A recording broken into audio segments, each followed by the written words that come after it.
Look, I feel a bit sorry for you, Mr. Reynolds, because you're on the broadcast round this morning to talk about this great investment summit that you've got going tomorrow. You've got people from all over the world coming in saying that they want to invest big bucks in Britain, and yet it's been overshadowed by the Transport Secretary, Louise Haigh, making these choice remarks about P&O.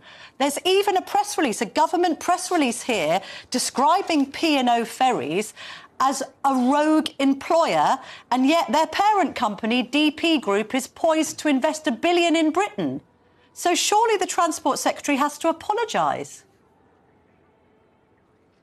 Oh, good morning. Yes, nice to be with you. And I am very excited by the investment summit and the money coming into the UK. But look, specifically on this issue, that's not the government's position. The issue, obviously, with P&O Ferries is we're not going to recoil from that. We thought it was wrong, the fire and rehire that we saw, those workers being sacked and then taken back on fewer terms and conditions. But we have changed the law. It was lawful under the Conservative government. It will be unlawful under this Labour government. So where companies accept that, acknowledge that, can work within that framework, we'll of course talk to them about investments, and I can tell you they're coming to the summit and the investment will go ahead. OK, but isn't this the problem, perhaps, Mr Reynolds, with trying to be both a government of business and a government of the workers, that you're always going to have these contradictions? Some on the left might think, oh, you're completely overlooking the rogue tactics of P&O because basically you've got your eye on a bigger prize, which is the $1 billion that's been committed by DP Group.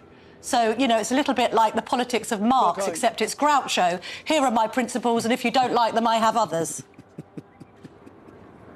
Well, look, the point is, the key policy point is, we believe fire and hire is wrong. That's why in the employment bill we will make it unlawful. It's changes to how that process works. We'll also, by the way, change some of the maritime laws that allowed this to go ahead at the time that it did under the Conservative government. So we're not changing that position.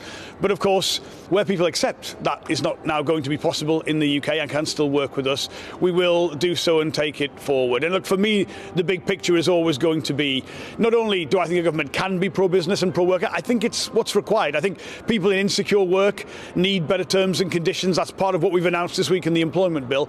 But I think the country needs higher business investment for good jobs for the future. I think it needs more inward investment. I think we've got to compete harder. I don't think we should be losing out to investments to the French, as we've seen in the last few years. Look, so I think genuinely it's not just about the politics of how you pitch the government.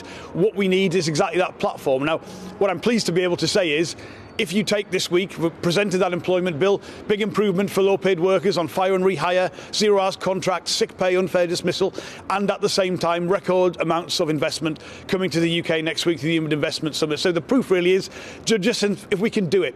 And right now the evidence is that is possible, that is right for the UK, and that's what we're doing. OK, I mean, Business Secretary, the Federation of Small Businesses has not reacted well to the plans.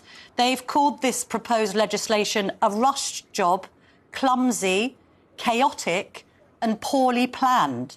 Is it perhaps a reflection of the fact that nobody in the Cabinet have actually ever run a business, that the FSB would react like this?